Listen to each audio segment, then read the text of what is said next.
Good afternoon all of you. आप सभी का बीएससी फाइनल ईयर की केमिस्ट्री क्लास में एक बार फिर से स्वागत है।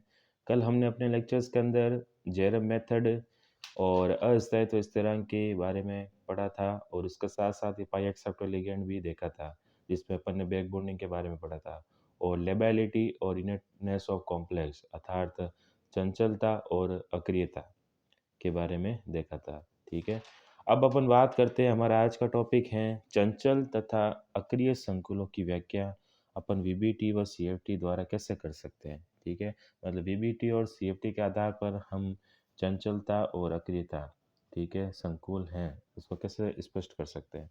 पहली है अपनी संयोजकता बंध सिद्धांत द्वारा व्याख्या, वीबीटी द्वारा व्याख्या। ठीक है, वैलेंस बॉन्ड थ्योरी के वैलेंस बॉन्ड थ्योरी संकरण पर आधारित है। ठीक है, संकरण में भाग लेने वाले कक्षक भी संकुल के अक्रिय व अस्थायी होने की व्याख्या करते हैं।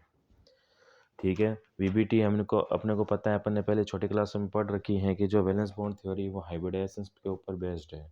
ठीक है, और संकुल के अक्रिय व स्थायी होने की संकरण भी संकुल के अक्रिय व स्थायी होने की व्याख्या कर सकता है। जैसे अपन ऑक्टाहाइड्रल में अगर बात करें स्ट्रक्चर की, तो ऑक्टाहाइड्रल में दो टाइप्स के संकरण हमें देखने को मिलते हैं। पहला है D2sp3 और दूसरा है sp3d2। इसके अंदर दोनों टाइप के संकरण मिलते हैं, लेकिन स्थायित्व के आधार पर इनकी प्रकृति क्या होती है, भिन्न भिन्न होती हैं। पहले अगर अपन बात करें N-1 अर्थात D2sp3 संक्रिय संकुल की, ठीक है, जिसे सक्रिय संकुल कहते हैं, वे अष्टफलक के संकुल जिनमें संकरण में अंत डी कक्षक इनर डी ऑर्बिटल अर्थात N-1 डी कक्षक भाग लेते हों तो वे होते हैं स्थायी होते हैं। ठीक है, वे संकुल क्या होंगे, स्थायी होंगे, जिसमें N-1 डी कक्षक अर्थात इनर डी ऑर्बिटल पार्ट लेंगे हाइब्रिडाइजेशन के अंदर, तो वे कॉम्प्लेक्स क्या होंगे, स्टेबल होंगे, क्योंकि इनका निर्माण निम्न ऊर्जा वाले कक्षकों से होता है।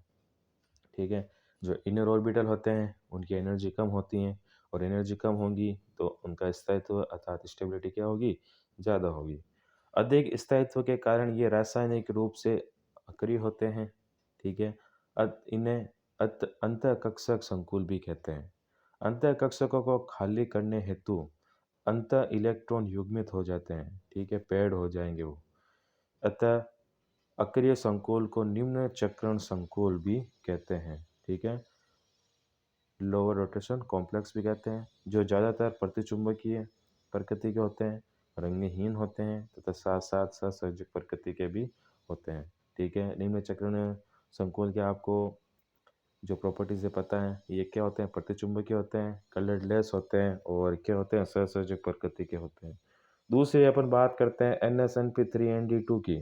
ठीक है, जिन्हें अपन चंचल संकुल के अंदर रखेंगे, लेबाइल के अंदर, कि वे ऑक्टाहाइड्रल कॉम्प्लेक्स जिनमें संकरण में बाह्यतम डी कक्षकों का उपयोग होता है।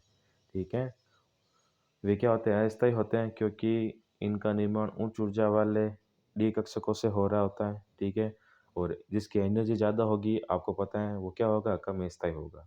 अस्थायी होने के कारण ये संकुल अस्थिर होते हैं, जिन्हें अपन बाह्यतम कक्षक संकुल भी कहते हैं।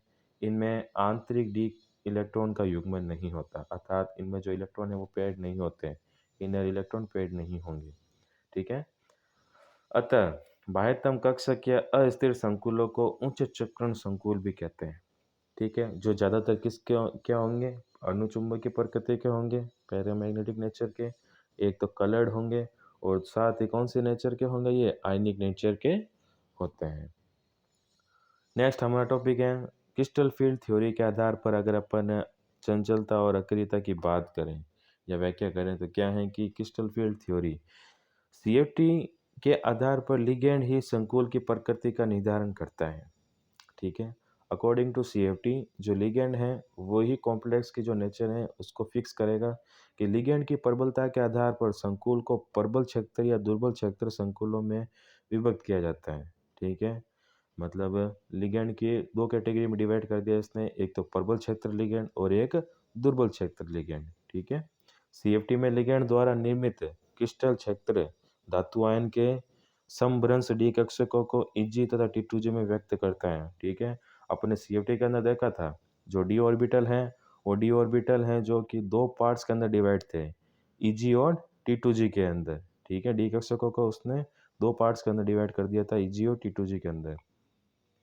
अष्टफलकीय संकुल में T2G कक्षक निम्न ऊर्जा स्तर के तथा Eg हैं जो कि उच्च ऊर्जा स्तर के होते हैं, ठीक है। अगर अपन ऑक्टाहेड्रल स्ट्रक्चर के अंदर d ऑर्बिटल के डिवाइडेशंस की बात करें, ठीक है, तो जो T2G होते हैं वो तो लोअर एनर्जी के ऑर्बिटल्स होते हैं और Eg होते हैं वो हायर एनर्जी के ऑर्बिटल्स होते हैं, ठीक है। तो D1, D2, D3 विन्यास वाले संकुलों में ई इलेक्ट्रॉन है वो T2G कक्षक में अयुग्मित भरे जाते हैं। अगर अपन इन इलेक्ट्रॉनिक कॉन्फ़िगरेशंस की बात करें, तो जिसमें D1 और D2 और D3 जो कॉन्फ़िगरेशंस वाले कॉम्प्लेक्स हैं, उसमें जो इलेक्ट्रॉन होंगे वो T2G में अयुग्मित भरे जाएंगे, मतलब पेयर्ड नहीं होंगे, युग्मित नहीं होंगे, ठीक है। किंतु अगर D4 विन्यास के धातु आयनों में चौथा जो इलेक्ट्रॉन है T2G में युग्मित किया जाएगा या Eg कक्षक में भेजा जाए, यह लिगैंड की प्रकृति पर निर्भर करता है, ठीक है। T2G के अंदर 3 कक्षक होते हैं, ठीक है। तो D1, D2 और D3 के जो 3 इलेक्ट्रॉन है वो तीनों कक्षक में एक-एक आ जाते हैं, ठीक है। अगर अपन लेकिन D4 के बाद में क्या, D4 में एक इलेक्ट्रॉन एक्स्ट्रा हो जाता है। अब D4 का जो चौथा इलेक्ट्रॉन है वो वापस से T2G में जाएगा और एक इलेक्ट्रॉन को युग्मित करेगा अर्थात T2G को युग्मित करेगा या फिर Eg के अंदर जाएगा। ये किस पर डिपेंड करेगा? लिगैंड की प्रकृति के ऊपर निर्भर करता है। इस आधार पर संकुल भी 2 प्रकार के होते हैं, ठीक है। इस बेसिस के ऊपर, इस पॉसिबिलिटी के ऊपर जो कॉम्प्लेक्स हैं वो भी 2 टाइप्स के होंगे। पहला देखते हैं कि यदि लिगैंड प्रबल है अर्थात विपाटन ऊर्जा जिसको अपन डेल्टा नॉट से प्रदर्शित करते हैं, अर्थात CFAC का मान युग्मन ऊर्जा P से अधिक है, ठीक है। ये कंडीशंस देखिए ध्यान रखने का कि लिगैंड क्या होना चाहिए, स्ट्रॉन्ग होगा और विपाटन ऊर्जा डेल्टा नॉट का मान और CFEC का मान युग्मन ऊर्जा से क्या होगा, अधिक होगा, अर्थात delta not is greater than P हो, तो ऐसी स्थिति में जो चौथा इलेक्ट्रॉन होगा वो निम्न ऊर्जा के T2G कक्षक में जाएगा तथा ऐसे संकुल चक्रण युग्मित संकुल या निम्न चक्रण यौगिक कहलाते हैं, ठीक है। डेल्टा नॉट का अधिक मान प्रबल लिगेंडों द्वारा उत्पन्न प्रबल क्रिस्टल क्षेत्र के कारण होता है, ठीक है। किसके कारण होगा? अधिक मान प्रबल लिगेंडों द्वारा उत्पन्न प्रबल क्रिस्टल क्षेत्र के कारण होगा, ठीक है। अतः ऐसे संकुलों का अपन प्रबल क्षेत्र संकुल भी कहते हैं। अधिक CFAC के मान के कारण ये संकुल स्थायी होते हैं तथा इन्हें अक्रिय संकुल कहते हैं, ठीक है। अब CFAC का मान ज़्यादा है पे युग्मन ऊर्जा से, ठीक है। तो CFAC का मान ज़्यादा होने से ये कॉम्प्लेक्स क्या होंगे, स्टेबल होंगे। स्टेबल होने की वजह से किसी भी तरह की ये रिएक्शन शो नहीं करेंगे तो क्या होंगे, अक्रिय भी होंगे, इनर्ट भी होंगे। इनमें युग्मन के कारण ये संकुल प्रतिचुंबकीय गुणधर्म दर्शाते हैं, ठीक है। एंटी मैग्नेटिक नेचर के होंगे ये और अधिक क्रियाशील होते हैं। उदाहरण की अगर अपन बात करें तो COCN6-3 और FeCN6-3 हैं वो इस प्रकृति के हैं। उदाहरण दूसरा कि लिगैंड दुर्बल हो, विपाटन ऊर्जा डेल्टा नॉट का मान युग्मन ऊर्जा P से कम हो, तो ऐसी स्थिति में D4 विन्यास कर धातु का जो चौथा इलेक्ट्रॉन है वो उच्च ऊर्जा वाले Eg कक्षक में जाएगा तथा अस्थायी संकुल प्राप्त होगा, ठीक है। ऊपर वाले में जो लिगैंड था प्रबल था, ठीक है। अब दूसरा अगर अपन दुर्बल लिगैंड की बात करें तो दुर्बल लिगैंड के अंदर क्या होगा, जो विपाटन ऊर्जा का मान होगा वो क्या होगा, युग्मन ऊर्जा से कम होगा। तो ऐसी स्थिति के अंदर D4 का जो चौथा इलेक्ट्रॉन है वो किस में जाएगा, उच्च ऊर्जा वाले Eg के अंदर जाएगा और अस्थायी संकुल प्राप्त होगा। यहाँ इलेक्ट्रॉन T2G कक्षा के इलेक्ट्रॉन के साथ युग्मित नहीं होता तथा अयुग्मित इलेक्ट्रॉन की संख्या बढ़ती है, अतः ऐसे संकुल का उच्च चक्रण संकुल या चक्रण मुक्त संकुल कहलाते हैं। लिगैंड दुर्बल होने के कारण इन्हें दुर्बल क्षेत्र संकुल भी कहते हैं। उच्च ऊर्जा के अयुग्मित इलेक्ट्रॉन अस्थायी होते हैं, ठीक है। हाई रोटेशन होने के कारण अयुग्मित इलेक्ट्रॉन की संख्या भी ज़्यादा है और रोटेशन भी ज़्यादा होगा इनका, तो ये क्या होंगे, अनस्टेबल होंगे, अतः इन्हें अपन अस्थिर संकुल भी कहते हैं, ठीक है। ये संकुल अनुचुंबकीय और कलर्ड होते हैं, ठीक है। उदाहरण की अगर अपन बात करें COF6-3 और FeF6-3 की इस कैटेगरी के अंदर रखे गए हैं। अतः निष्कर्ष निकलता है कि क्रिस्टल क्षेत्र स्थायीकरण ऊर्जा अर्थात किस CFSE की अगर अपन बात करें, क्रिस्टल फील्ड स्टेबिलिटी एनर्जी की बात करें, तो CFSE के आधार पर संकुलों को अक्रिय व अस्थिर श्रेणी में विभक्त किया गया है। ठीक है, जिन्हें अपन निम्न चक्रण व उन संकुलों के नाम दे रखे हैं। इसमें अगर अपन देखें, ठीक है, कि साइंटिस्ट दे रखे हैं, ठीक है, अक्रिय संकुल और अस्थिर संकुल।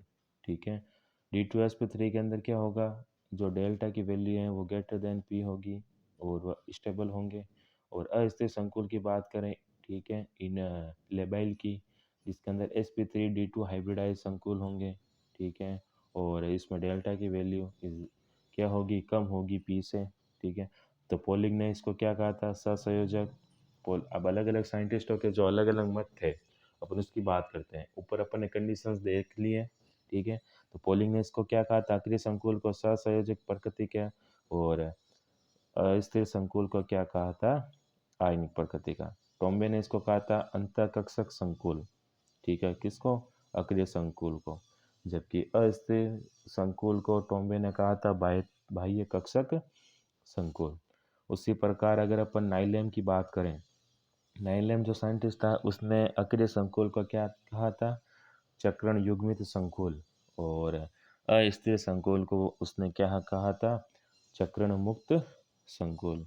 ठीक है, उसी प्रकार अगर अपन आइगेल की बात करें, ठीक है, तो आइगेल ने अक्रिय संकुल अर्थात D2sp3 जो हाइब्रिडाइज कक्षक वाले संकुल थे, उन्हें उसने कहा था निम्न चक्रण संकुल। ठीक है, और sp3d2 अर्थात अस्थिर संकुल वाले थे, उन्हें क्या कहा था, उच्च चक्रण संकुल। ठीक है, इसके आगे का जो अपना टॉपिक है, ठीक, वो अपन अपने अगले लेक्चर्स के अंदर डिस्कस करेंगे। Thank you so much.